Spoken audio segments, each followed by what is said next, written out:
Welcome to Wellness Wednesdays with me, Naturally Linda. Every week I am answering real questions submitted by you. If you want your question answered, check the show notes to find out how to submit your question. Now let's go ahead and get into it. Okay, Linda, for our first question, I wanted to start with something horse related since that is actually how we met. Yeah. What is the best lesson you've ever learned from a horse? Yes. So a little bit more about Miranda and I. We met years ago. We both showed horses. And I think I remember buying a saddle from you. And we did the exchange in a Walmart parking lot. I do remember that. And I think you were very pregnant at the time. That was a couple of years ago. Yeah. So yeah, horses are a big part of both of our lives. So the biggest thing I think I learned from horses, there's many, but patience. So not rushing things, taking the time it takes to get to a destination, to get to a goal. But patience is I believe, the biggest thing that I've learned through horses, and I've been able to carry that through. So that's a short answer. We can talk about that more some other time because, horses are, we've got 6 of them right out there in the yard. Many of you don't know that, but you are watching this video. This is an equestrian center. I'm retired from that part of my life, but we still have the indoor arena and the barn and the stalls and the horses. So yeah, but patience, I think, is the number one lesson I learned from horses. How did training horses teach you about patience, trust, and consistency? Okay. And we decided we're going to continue talking about horses a little bit because they do teach us so many lessons. Animals in general do. So if I were to get on a horse and demand, that result I get from that horse is not going to be the same softness, the same kind of cooperation as if I get on that horse and I'm like, do it now, damn it. So you don't hear me cuss very often, but there's a trainer I used to work for, and we don't want to ever get to that point with our horses because we get ugly things. So that's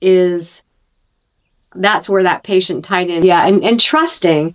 Animals are so trusting, not just horses, the dogs and all of those things. But I found that when I had respect for those horses, I would gain their trust. And then they would do things for me that I would see other people struggling with because those other people hadn't earned the trust of their horse.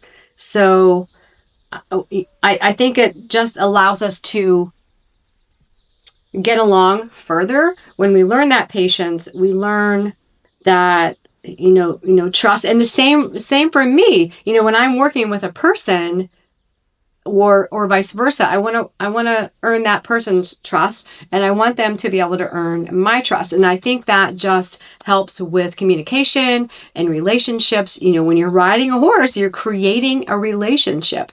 And I certainly want relationships built on trust. So there you go. Why do you think forcing things rarely works? Because I think everything has a natural rhythm. Even, we can go all different kinds of directions with this thought about forcing things. I think everything has an energy. And when we force something, sometimes we're actually pushing it away versus bringing it to us. If we learn how to work with people, with animals, I think we draw things to us. Does that make sense? Does it? I'm talking to Miranda. She's behind the thing. We're having a little conversation here. Yeah. I mean, you could use the horses as an example too. Yeah. Because you try and force something with them. It's like a blow up bomb. So your energy is like forcing, like do it, damn it. And usually you're going to get that kind of result. You're going to get something super tense and no cooperation. So, especially when I'm building relationships with animals or people, I mean, you want to have that cooperation. Yeah. Yeah. Why don't you chase perfection anymore? There's a lot of reasons for that. There's a lot of lessons I've learned that were difficult. I think perfection is something we can never attain. So like, why chase it? And I think it's like banging your head against the wall sometimes when we are trying to be perfect. Um, we can have goals and all of those things, and we of course we want to attain those goals. But perfection, I think, causes so much stress. And in relation, and then tying into that same thing with perfection is comparing ourselves to other people that look like they have a perfect life, on camera, on the videos they do. And I don't know any single person, do you know, Miranda, that has a perfect life? No. So I think it's something that a lot of people strive to attain.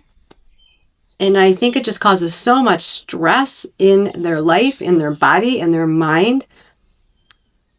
And I mean, there's many more reasons we'll talk about. But perfection is something I used to strive for, but it's I know it's unattainable, and it just causes so many problems when you try to be perfect. What mistakes reformulating products and building a business taught you about progress? Gosh, I could just sit here all like for 10 hours. Mistakes are part of the process, and we learn from mistakes if we allow ourselves to not try to be perfect. See how I tied that into the other section? Because seriously, there is no perfect, but mistakes. Like, I've formulated something and I'm like, there is no way I would sell this or give this to the person I like the least on this earth. I think it keeps us humble, when we stumble a little bit, and I think we learn so much more than we lose when we make a mistake, however that comes out. There's a lot of mindset gurus out there that say fail forward. So generally, for me, and maybe for you, Miranda, when you found that you have unsuccessfully done something or it just flops, you take that and you learn, and you learn resilience, you learn patience, like we were talking about with the horses. If we don't make those mistakes, we don't grow. So I feel there's a lot of growth in mistakes. Thankfully, I haven't made a whole lot of mistakes in products, and the business. My gosh, this started making soaps in my kitchen. So there were a lot of mistakes made along the way. Financial mistakes, just, decisions on this bottle. And then that, I bought a bottle to put a product in, and I decided I hated the bottle. So then it stayed there. It's just a process. But I think failing and mistakes are where our biggest lessons are, if we allow them to be. What was the hardest season of building naturally, Linda? I don't think one season was harder than the other. I was just having a conversation last night with Sean. He's one of my mentors, one of the people I look up for business advice and strategies. And I was saying, I finally came to the realization that the position I am in right now has a little bit of white space, which I've never had since I started this company back in 2020. And what I mean by white space is I've actually got room to think and not just do. So I'm in a phase right now, and I'll just use this because I'm in it. And I just came to this realization actually last night. And he's a business owner. He's a founder. When you're a founder of a company, as it grows, God willing, it grows, your responsibilities grow with it. I've got a shop full of beautiful women, right 30 feet from us that and Miranda, this will get me emotional. I feel such a great responsibility for. So now, this level of growth, I think this is so interesting because I just came to this realization and we're talking about it. So I love this. There are no coincidences. This stage of life is me growing tomorrow's business. Yesterday's business has been formed. We have systems that are put in place. Those took years to do. I used to wear all of the hats, and now I've got beautiful people helping me with those hats. So where I now have that white space where I used to not have any white space. Does that make sense when I say white space? Like a moment to breathe. I can think about the next product. I can think about where this business needs to be in 5 years. I can think about what position we need to fill next. Before, it was so chaotic and I had zero white space because you're just in it. So I worked in the business. Now I'm working on the business. So that is the stage I'm in right now. So I thought that was appropriate to talk about. And I think in this stage in business, you have to have other people that are already where you want to be able to keep it together because of all those responsibilities I said, and I do not take them lightly. So in this stage, that's kind of what I want to talk about right now. There's been lots of different stages, but that's where I'm at right now. I want to continue to grow this beautiful company and be a shining light in this world that all the girls that work for me and the men are proud to be a part of. And yeah, so I don't know if that answers that question or not, but that's the answer I am giving. What quiet decisions or hard moments happen behind the scenes that people may not know about? Oh, there's so many of them. And what I just talked about, kind of leads right in there. And again, that wasn't planned. It just kind of happens that way. By the time this video comes out, it's next week, right? We'll have just launched a new product. We are launching it to our VIP group first. And then on June 22nd, everybody else, the world, we're going to announce it to the world.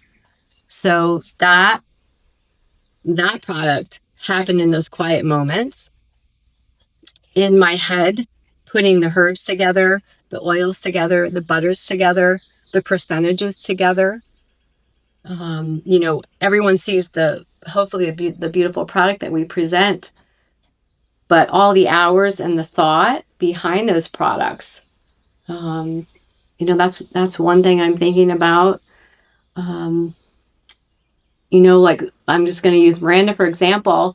She's our social media manager and she can answer this question too. What are those quiet times that, and I'll go this way too. There might be times where like you probably do it too. Like I'm looking out the window and to somebody outside or standing in the hallway, it might look like I'm just resting, but man, the wheels are going. The thoughts are turning over.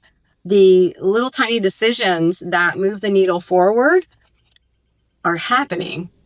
So a lot goes on in those quiet moments that dictate forward movement and directions we take, new products. And with this white space that I've recently had, oh my gosh, I have so many exciting things. I don't even know where to start with them. So we'll release them to you shortly. And a lot of them are still ideas. I just want to be a positive part in this world that makes a difference in people's lives and in the people that work for me. What has 100,000 orders taught you? Gratitude. I'll get emotional again. Just little Linda in her kitchen making soap during a pandemic, making herbal remedies to help people, to empower people to know they could take a deep breath, teas and different things that help with lungs. Just, it's humbling to know that, Naturally Linda and the products that we share with all of you, that we have the support, the amazing support we do from our community.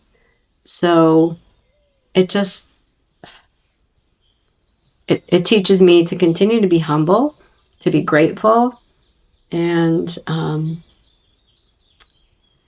you can absolutely accomplish anything we want to accomplish. If I can accomplish this starting in my kitchen, you can do whatever you want to do as well. What have the women you've connected with taught you about how similar we really are? I get the same questions over and over and over again.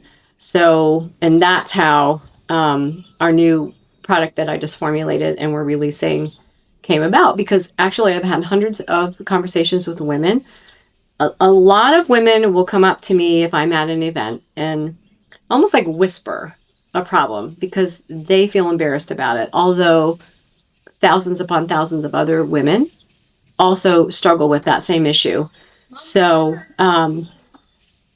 just the same questions come up over and over again. And that's why, you know, when I do social media and people comment below, I love that. Or when they put a testimony or a review, just a couple words about one of our products, it helps other women know that they're not the only ones going through something. So a lot of my content is actually from conversations, from emails that I have with all of you. But we all are dealing with very similar things. A lot of us are. What is one thing you wish more women knew they weren't alone in? Well, a big one as you get older is intimate dryness. And so many women are embarrassed about that, and they shouldn't be, because a lot of women deal with it. That's one of the things that people will come up to me if I'm at an event and afterwards kind of whisper, you know, Linda, do you have anything for intimate dryness? Or they'll email us because they're embarrassed about it. And that's one of the things that I want to continue talking about. It can be hormone related. It can be related to so many different things, medications someone might be on. But that's just one that kind of comes to mind. And here comes Thomas. Thomas wants to be in the video. Hi, Thomas. Hey, kitty. Do, do, do, do, do. Hi. Thomas is one of our barn kitties. The girls love him. They feed him treats. We haven't been able to see him yet. Oh, there's his tail. Is he there? Oops. Hey, Thomas. Oops. What is the best advice you've ever received? To not try to be perfect. We talked about that earlier. Just give yourself grace. We're all trying to do the best we can. At least most people that I run into are not trying to suck at things. Give yourself grace and patience. And who gave you advice that still stays with you today? You want to make me cry again? No, she's trying to make me cry today, not. ladies, friends. So just my dad. Like, I think of things my dad told me. My dad passed away a couple years ago. And he was full of hard work, integrity, honesty, and he taught me all of those things.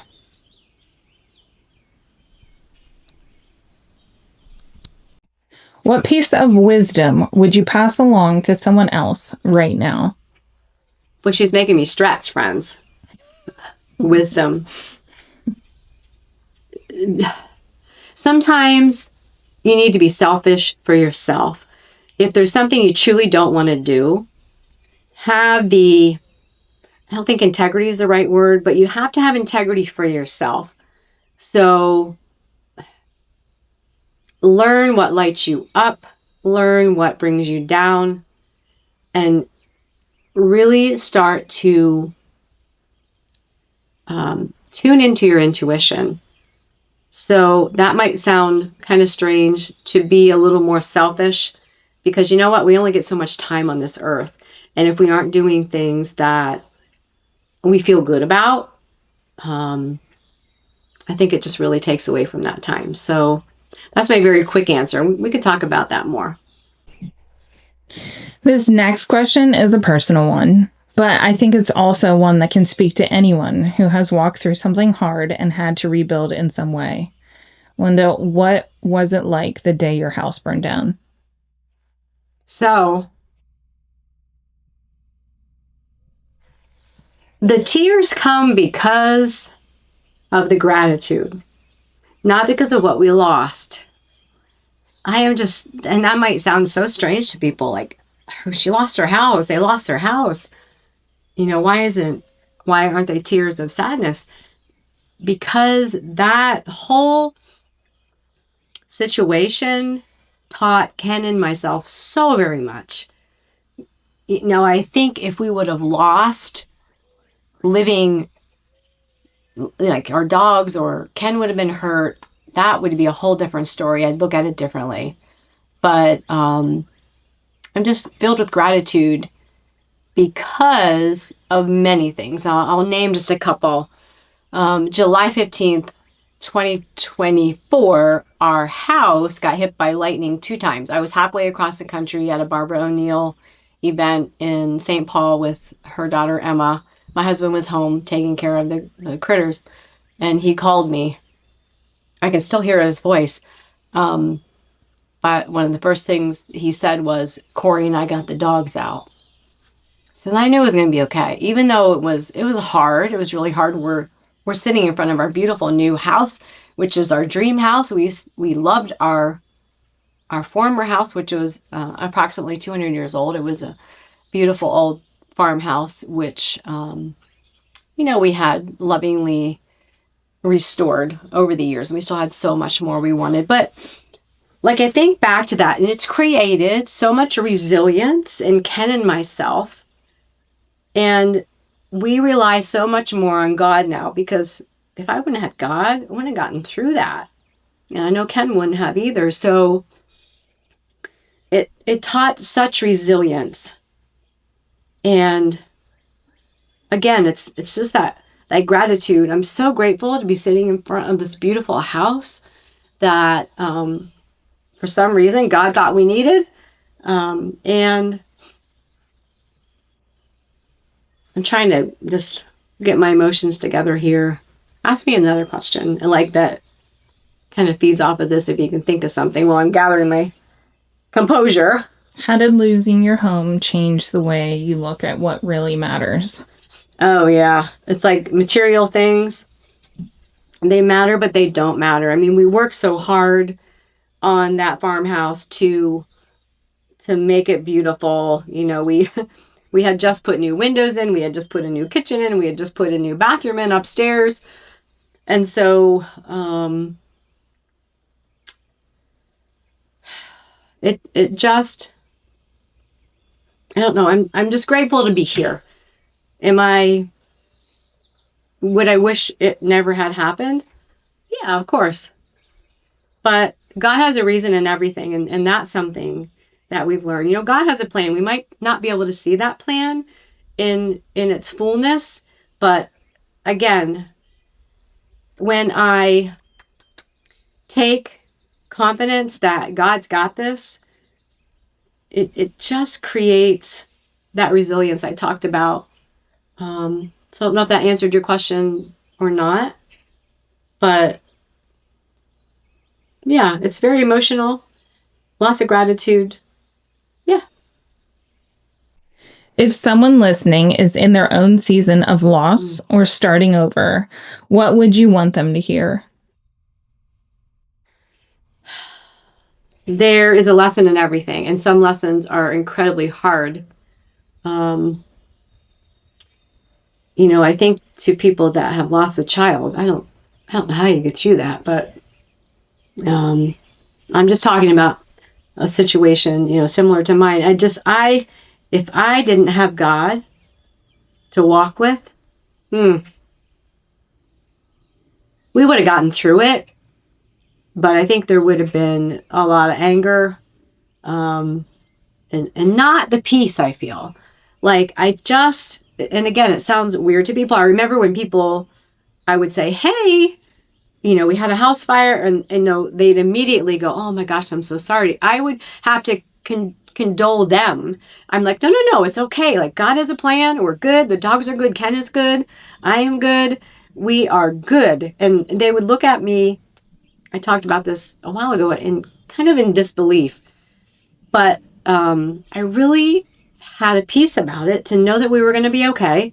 Again, knew that God had that plan, and his plan was going to be amazing. And I could have never imagined a house like this. You know, we poured so much into this house, and the people that built this house, this is getting away from that question a little bit, but the people that built this house, they're a part of this house. So I would, I'm not a religious person. I'm a very spiritual person. And I think there's a huge difference between those two things. And rely on God. If you are not a believer, ask questions. Why did I go through this? What you may get the answers, you may not get the answers immediately. They may present themselves down the road. But I want you to know it's going to be okay. It's going to be okay. It's going to be better than okay in many instances. And just have faith in the process. I hope that helps. So thank you for joining us on this Wellness Wednesday. This was an emotional episode. I knew I would probably have some emotions bubble up because, a house fire is an emotional thing. So thank you for being a part of our beautiful community. And remember, we're always here to listen and answer your questions. This episode was a little bit about me, the things that have helped me in my life, affected me in my life, steered me in a certain direction. So each episode is going to be different, and we'll continue to be here to support you. So info@naturallylinda.com is how you can submit your questions or your thoughts to us. So thanks for tuning in.